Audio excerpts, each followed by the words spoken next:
আসসালামু আলাইকুম, welcome back to my channel. আমি ইয়াসমিন আছি তোমাদের সাথে আর একটা নতুন লাইফস্টাইল ব্লগ নিয়ে।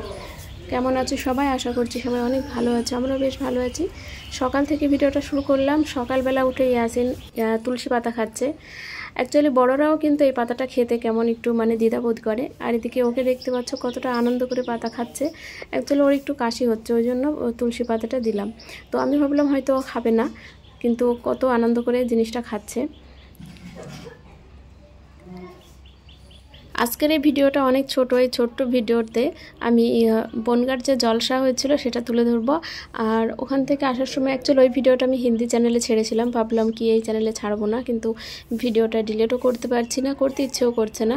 কারণ বনগাঁর এই যে জলসা আর এই যে হালুয়া বিক্রির এই যে লম্বা লাইন, এই প্রথম আমি ভিডিও শ্যুট করেছি, ভিডিও ধারণ করেছি এটার। তো ওই জন্য ভাবলাম আমার দুই চ্যানেলেই ভিডিওটি থাক।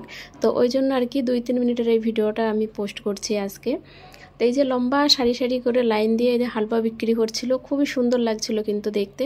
তো আমরা এখান থেকে হালুয়া কিনেছিলাম, আর ওই যে উপরে লম্বা উঁচু করে যে জিনিসটা, ওটাকে এরা বলছে মনসুর, তো ওটা কিনেছিলাম। কিনে তারপরে বাড়ি এসেছিলাম। আর এগুলো কিন্তু আমি মার বাড়িতে পাঠিয়েছিলাম কিছুটা, আর কিছুটা আমরা খেয়েছিলাম বাড়িতে রেখে।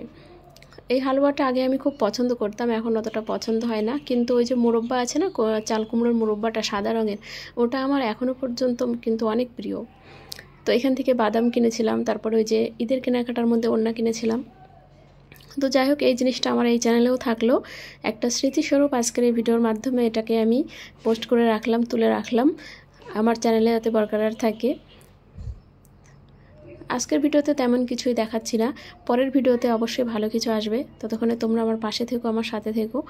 আর কেমন ভিডিও তোমরা দেখতে চাও সেটা কিন্তু অবশ্যই জানাবে। এর আগের একটা কচুরলতি রান্না ভিডিওটা তোমরা কিন্তু ভাইরাল করে দিয়েছো, ওটাতে প্রচুর পরিমাণে ভিউজ আসছে আর সুন্দর সুন্দর কমেন্ট পাচ্ছি, খুব ভালো লাগছে নিজেকে।